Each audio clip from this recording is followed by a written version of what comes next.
Friends, my self Bharat Khandelwal.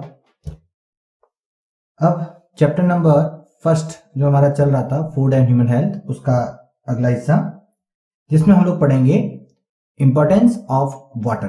क्या पढ़ेंगे हम लोग? वाटर का इंपॉर्टेंस। वाटर की इंपॉर्टेंस को समझाने के लिए मैं एक बहुत ही छोटा सा स्टेटमेंट आपके सामने रखता हूं जो वाटर की पूरी इंपॉर्टेंस हमें बता देगा। स्टेटमेंट है वाटर इज लाइफ। आप समझ सकते हो कि जल को जीवन कहा गया है, जल ही जीवन है। अब ये कहने का क्या तात्पर्य है? ये इसलिए कहा गया है क्योंकि जीवन जो है वो पानी के बिना असंभव है। अगर आप जानते होंगे हमारे साइंटिस्ट जो है दूसरे प्लैनेट्स पर लाइफ को ढूंढ रहे हैं, लेकिन जब वो लाइफ को ढूंढते हैं तो वो लाइफ बाद में ढूंढते हैं, पहले वहां पर पानी ढूंढते हैं। उनका जो मेन एम होता है कि अगर वाटर वहां पर मिल जाए तो ये पॉसिबिलिटी हो सकती है कि वहां पर लाइफ भी होगी। इसलिए जल हमारे लिए बहुत ज्यादा इंपॉर्टेंट है। अब इसकी इंपॉर्टेंस को हम लोग समझते हैं अच्छे से। अब देखते हैं इसमें आगे। Water is use for drinking. Water हमारे लिए ड्रिंकिंग के लिए काम में आता है। फॉर कुकिंग फूड, खाना बनाने के लिए काम में आता है। For bathing, for washing the clothes and for various domestic uses. हमारे घर में नहाने धोने, कपड़े धोने के लिए हम लोग काम में लेते हैं। इसके अलावा घर में और भी बहुत सारे छोटे मोटे काम हैं जिनके अंदर हम लोगों को पानी की जरूरत पड़ती है। ठीक है, तो इस तरीके से वाटर एक तो हमारे लिए डोमेस्टिक पर्पस के लिए बहुत इंपॉर्टेंट है। दूसरा है इट इज यूज और it is needed for agriculture and industries. ये हमारे एग्रीकल्चर में भी बहुत इंपॉर्टेंट है। आप देख लो, खेती बाड़ी बिना पानी के हो सकती है क्या? नहीं हो सकती। इंडस्ट्रीज, बहुत सी इंडस्ट्रीज है जिसमें वाटर के बिना वहां इंडस्ट्रियल प्रोसेस पूरा नहीं होता, तो इसके लिए वाटर वहां पर भी बहुत जरूरी है। तो ये आपके वाटर का एक बहुत बड़ा इंपॉर्टेंस यहाँ पर छुपा हुआ है जो मैंने आपको बताया। इसके अलावा भी छोटे मोटे बहुत सारे इसके इंपॉर्टेंस हैं, हम देख सकते हैं डेली लाइफ के अंदर। अब इसमें हम लोग देखेंगे कि वाटर मेन हमारी हेल्थ पर इफेक्ट करता है, वो है बाय ड्रिंकिंग। हम जो पानी पीते हैं, जिस तरीके से पानी हमारी बॉडी में जाता है, वो पानी कैसा होना चाहिए। What should be the qualities of a good water. एक अच्छे पानी का जो पीने योग्य होता है, उस पानी की क्या क्वालिटीज होती है। तो सबसे पहले हम लोग बात करेंगे उसके पीएच की। पीएच का मतलब है कि उसके अंदर एसिडिक और बेसिक जो कैरेक्टर है वो कितना होना चाहिए। तो उसमें एसिडिक और बेसिक ये दोनों बैलेंस फॉर्म में होने चाहिए। न बहुत ज्यादा एसिडिक वाटर होना चाहिए, न बहुत ज्यादा बेसिक होना चाहिए। तो उसका पीएच जो है वो आपके बैलेंस होना चाहिए। दूसरी अगर बात करें तो वह है आपके proper value of oxygen should be present in water. Water के अंदर प्रॉपर अमाउंट ऑफ ऑक्सीजन भी डिजोल्व होनी चाहिए। ऐसा नहीं है बिना ऑक्सीजन वाला पानी आपके काम का नहीं है, तो वाटर के अंदर ऑक्सीजन भी आपके डिजोल्व होना चाहिए। इसके अलावा oxygen required amount of mineral should be present in water. Water के अंदर आपके एक रिक्वायर्ड अमाउंट में जितनी हमारी बॉडी को कुछ मिनरल्स की जरूरत होती है, तो कुछ मिनरल्स की जो अमाउंट है वो हमें पानी से मिलती है। तो वाटर के अंदर आपके मिनरल्स की प्रेजेंस भी होनी बहुत जरूरी है। डिस्टिल वाटर आता है जो सबसे एकदम प्योर वाटर कहा जाता है, लेकिन वो ड्रिंकिंग पर्पस के लिए अच्छा नहीं माना जाता, कारण उसमें मिनरल्स नहीं होते। इसलिए ड्रिंकिंग में जो वो पानी काम में आता है वो आपके वो वाटर होता है जो आपके जिसके अंदर रिक्वायर्ड अमाउंट ऑफ वाटर क्या हो, प्रेजेंट हो। देन आपके बात करते हैं it should be colourless and odourless. ये जो आपका वाटर है ये आपके कलरलेस और अडरलेस होना चाहिए। मतलब इसमें किसी प्रकार की कोई चीज मिक्सअप नहीं होनी चाहिए, कोई जम्स नहीं होना चाहिए, या सॉरी आप कह लो कोई डस्ट पार्टिकल नहीं होना चाहिए, मिट्टी नहीं होनी चाहिए, और भी किसी तरीके की चीजें उसके अंदर नहीं होनी चाहिए। एकदम कलरलेस होना चाहिए, कोई केमिकल डिजोल्व नहीं होना चाहिए।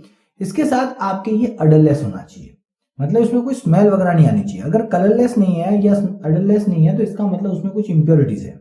ठीक है, इसके बाद आपके एक रहता है it should B free from germs. इसमें ये बैक्टीरिया फ्री होना चाहिए, वायरस फ्री होना चाहिए, मतलब किसी प्रकार के हार्मफुल माइक्रोब्स वाटर में प्रेजेंट नहीं होने चाहिए। तो ये हो गया आपके वाटर की क्वालिटी। गुड वाटर की क्वालिटी क्या होती है वो आपको मैंने यहां बता दी। नाउ नेक्स्ट हम लोग बात करेंगे how much water we need to drink per day.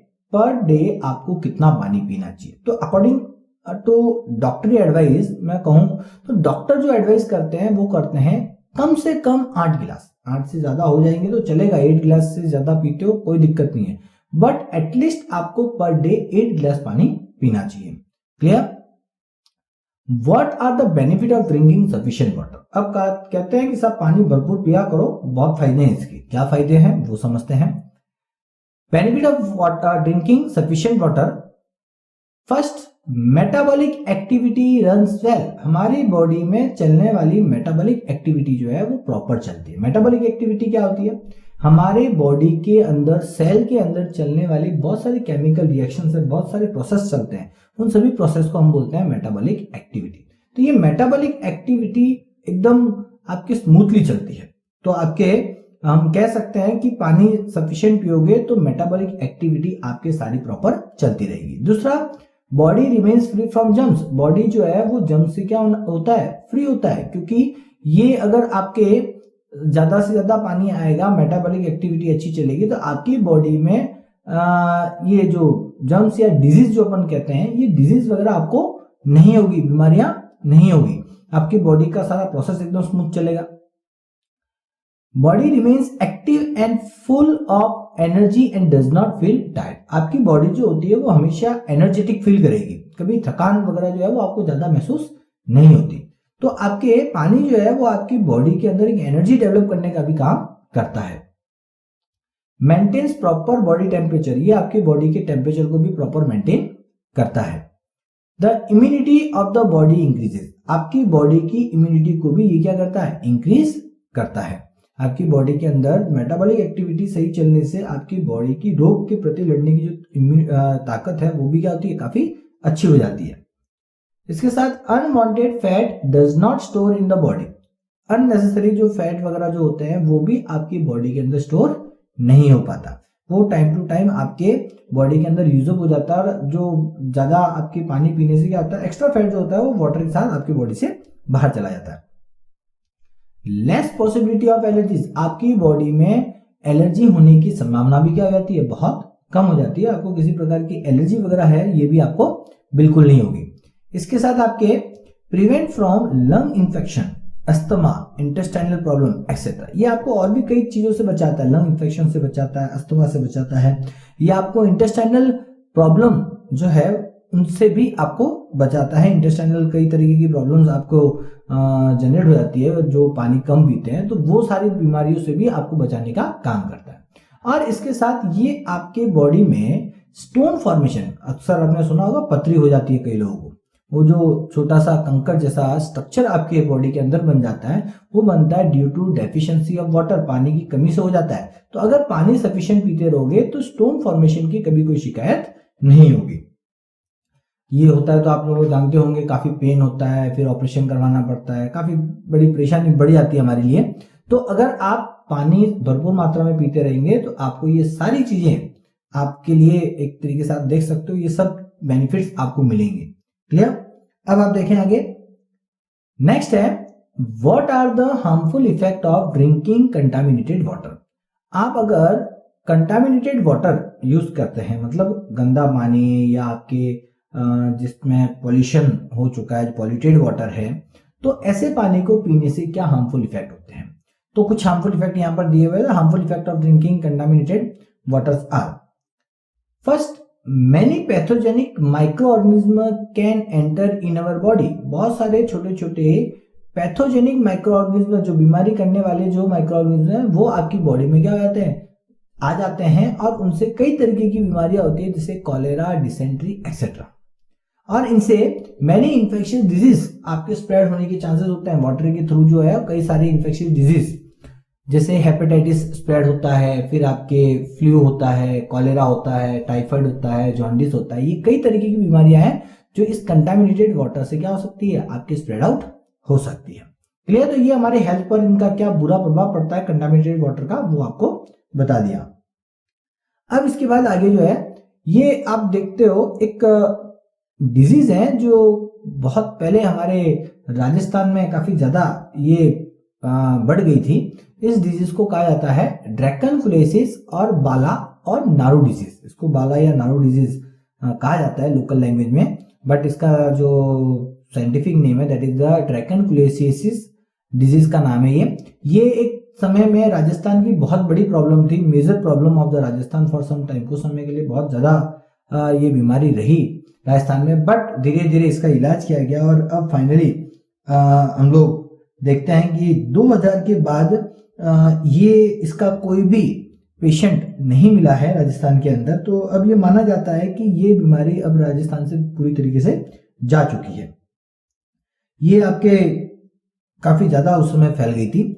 इसका मेन जो पैथोजेनिक वर्म है वो कौन सा है, वो है आपके ड्रैकनकुलिसिस मेडिनेसिस। ध्यान रखें, ये नाम एग्जाम में अक्सर आता रहता है कि बाला या नारू डिजीज या ड्रैकनकुलिसिस जो डिजीज है उसका पैथोजेनिक वर्म का नाम क्या है, तो दैट इज ड्रैकनकुलिसिस मेडिनेसिस। क्लियर चीज। तो ये आपके एक तरीके से एक डिजीज जिसकी राजस्थान में काफी ज्यादा एक समय पर बढ़ गई थी और फिर बाद में इसे धीरे धीरे गवर्नमेंट ने कंट्रोल किया और आज की तारीख में ये इसका या कोई भी पेशेंट हमें यहाँ नहीं मिलता। अब इसमें आप देखें prevention from water generated disease, पानी से होने वाली और भी कई तरीके की डिजीज हैं, वो अगर रोकना है बचना है उससे तो क्या तरीका है। तो पहला आप देख पा रहे हैं कि water should be boil. Water जो है वो कैसा होना चाहिए, बॉइल होना चाहिए। It should B filtered cooled before use of drinking purpose. पानी को पीने के पहले बॉइल करें, फिल्टर करें और उसे ठंडा कर करके फिर आप उसे पिए तो आपको बीमारी होने के चांसेस बहुत कम होंगे। इसके बाद आपके जो आसपास डोमेस्टिक वाटर रिसोर्सेज जो होते हैं जैसे रिवर है, पॉन्ड है, लेक है, ये जितने भी वाटर रिसोर्स आपके आसपास होते हैं उन्हें हमें क्या करना चाहिए, बाथिंग के लिए, क्लीनिंग के लिए वगैरह यूज नहीं करना चाहिए। हम लोग कई बार क्या होता है आसपास जो तालाब होते हैं वहां के जो गांव वाले लोग होते हैं वो कपड़े धोने में या नहाने के, पशुओं को नहलाने में, इसके लिए उसका उपयोग करते हैं। और फिर क्या होता है कि कुछ लोग होते हैं बेचारे उसी पानी को पीने के लिए काम में लेते हैं, तो उससे क्या होती है बीमारी होने के चांसेस बढ़ जाते हैं। तो ये सारी चीजें आपको फॉलो करनी चाहिए। बॉइल करो, फिल्टर करो, कूल करके फिर पियो। और दूसरा है रिवर पॉन्ड्स को आप बाथिंग और क्लीनिंग ऑफ क्लोथ के लिए यूज ना करें। ठीक है, तो ये इसके कुछ इंपॉर्टेंट मेन इफेक्ट है।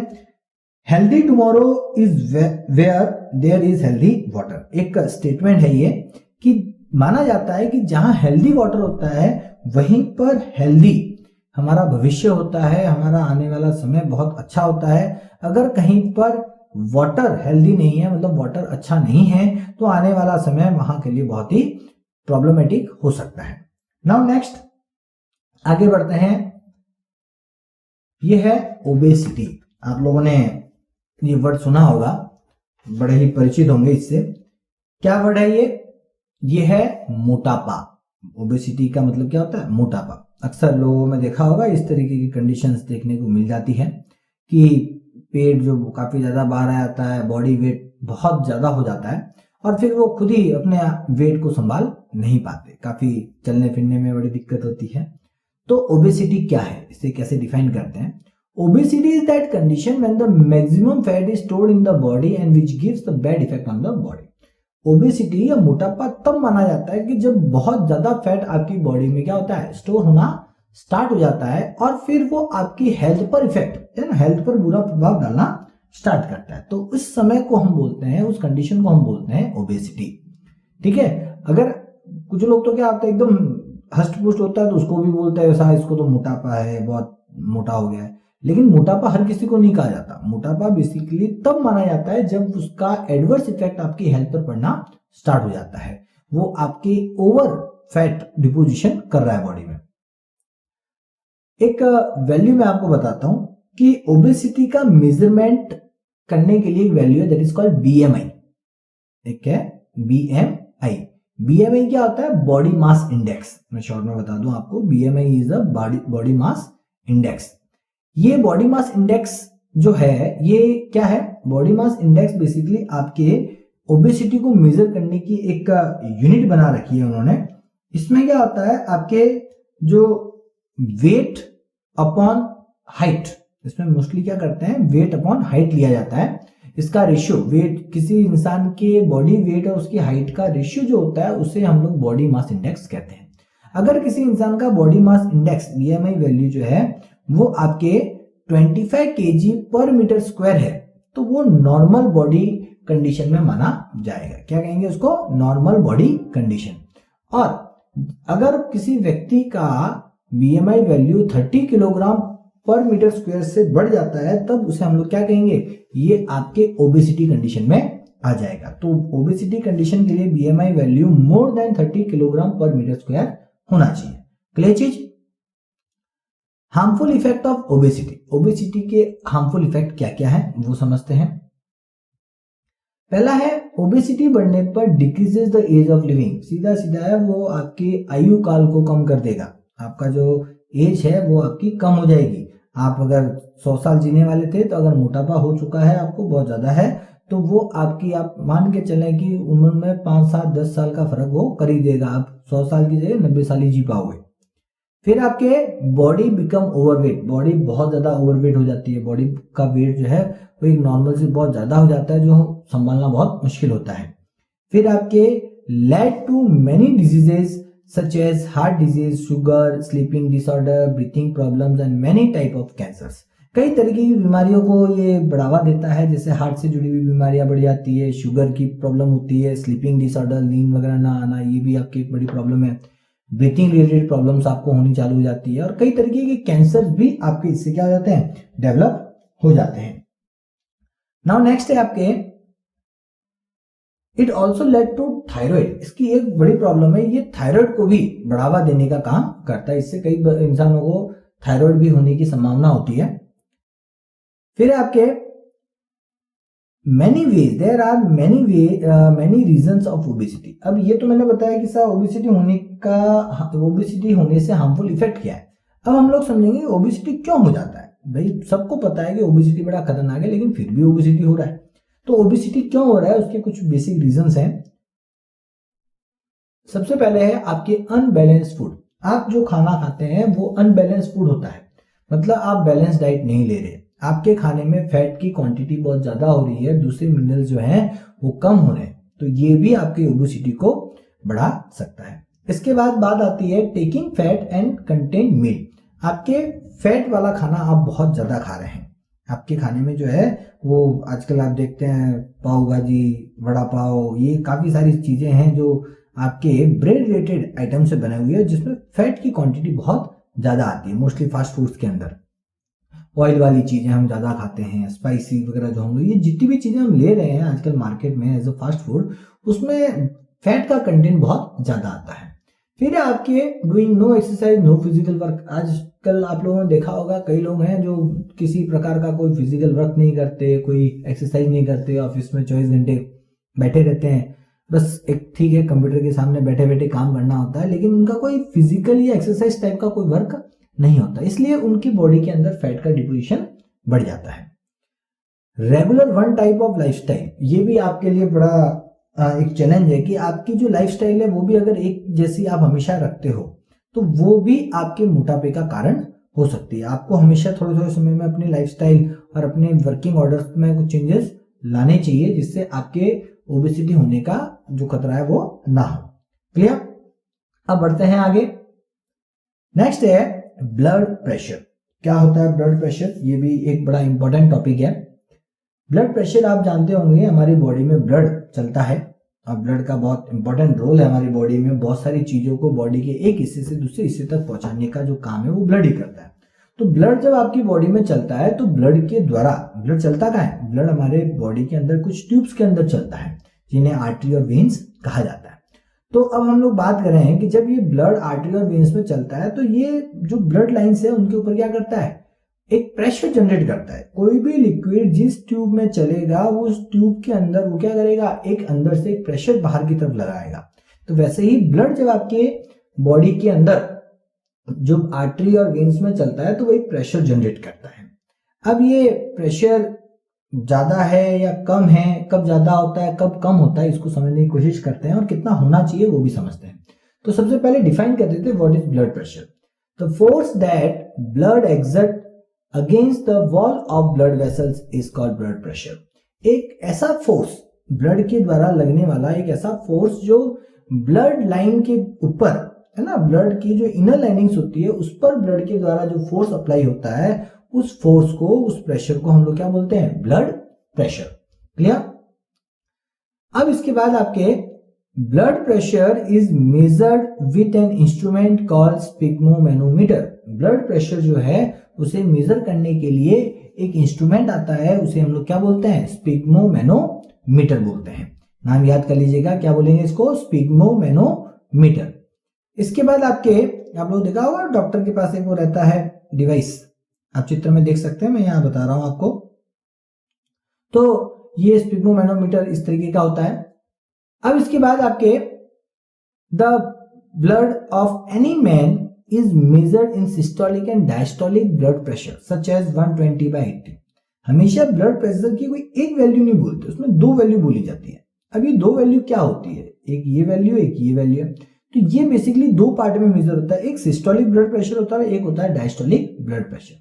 सिस्टोलिक ब्लड प्रेशर आपकी बॉडी में ब्लड प्रेशर कितना बढ़ रहा है, मैक्सिमम कहां तक जा रहा है, और दूसरी एक वैल्यू होती है जो डायस्टोलिक, कि नीचे आ रहा है तो वापस कहां तक आ रहा है, तो उसकी अपर लिमिट और लोअर लिमिट होती है।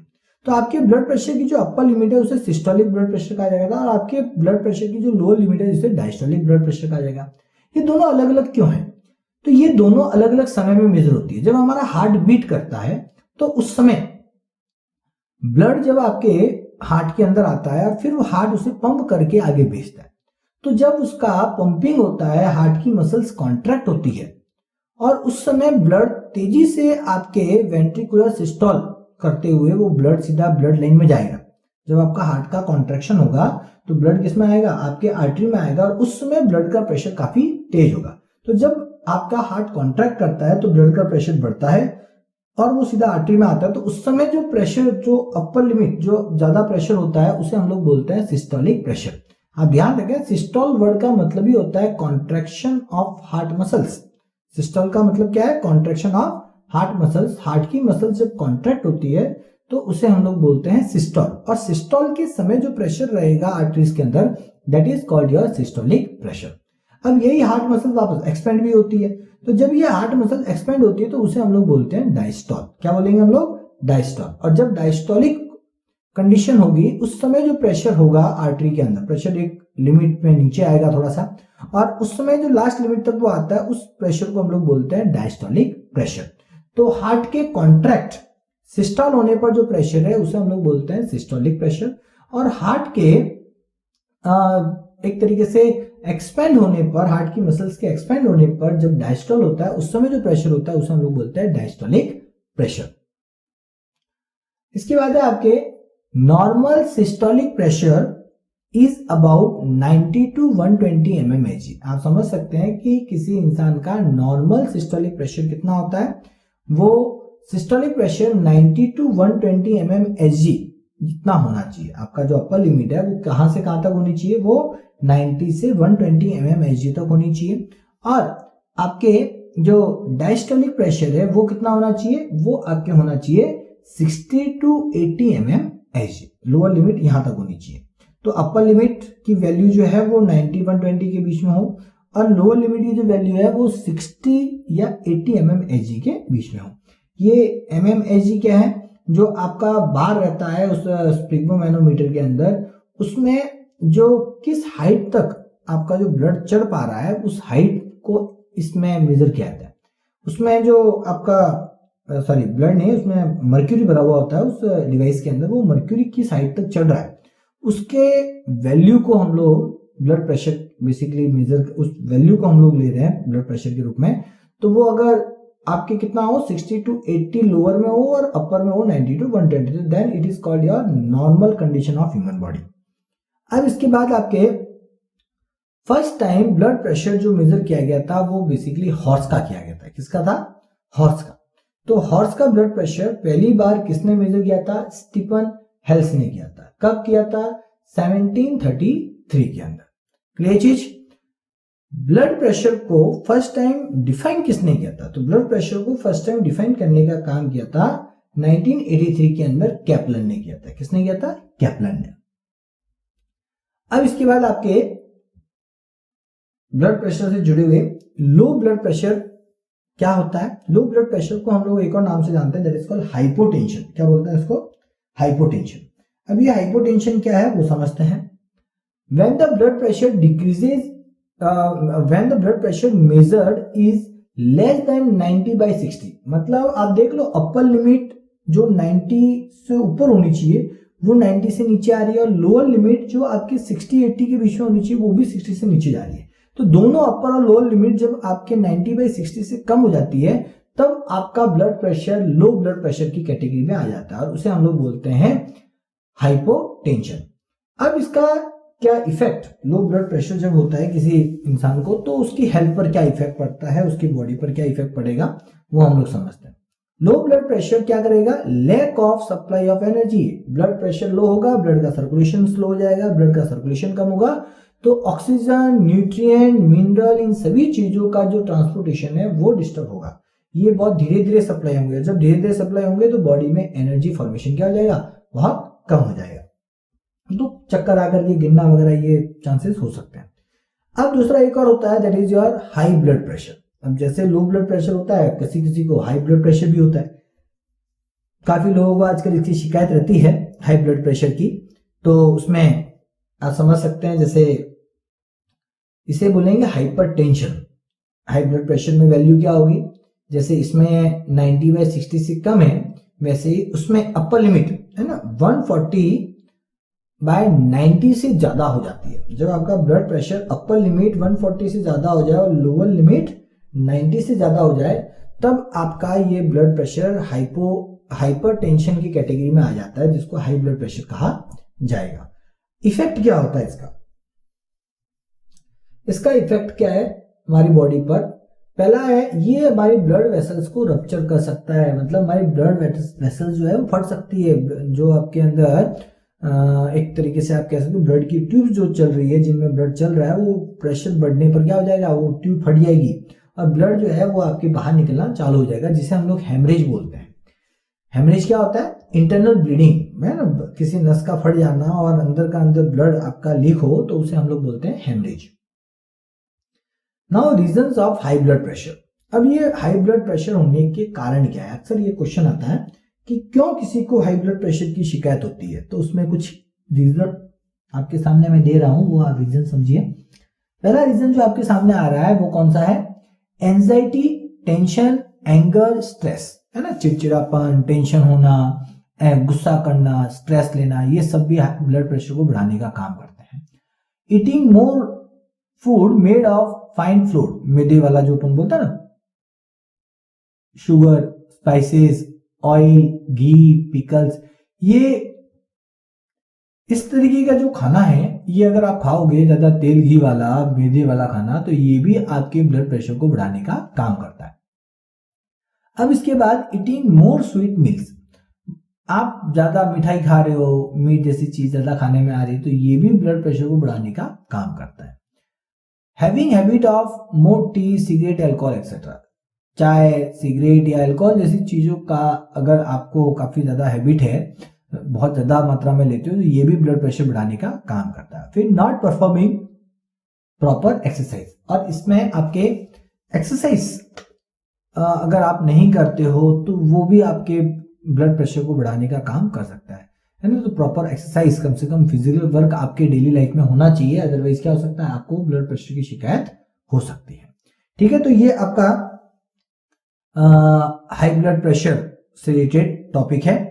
अब इसके बाद आपके रहेगा prevention and treatment of high blood pressure. इस हाई ब्लड प्रेशर को रोकने का क्या तरीका है, उसे प्रिवेंट करने का क्या तरीका है, वो समझ लेते हैं।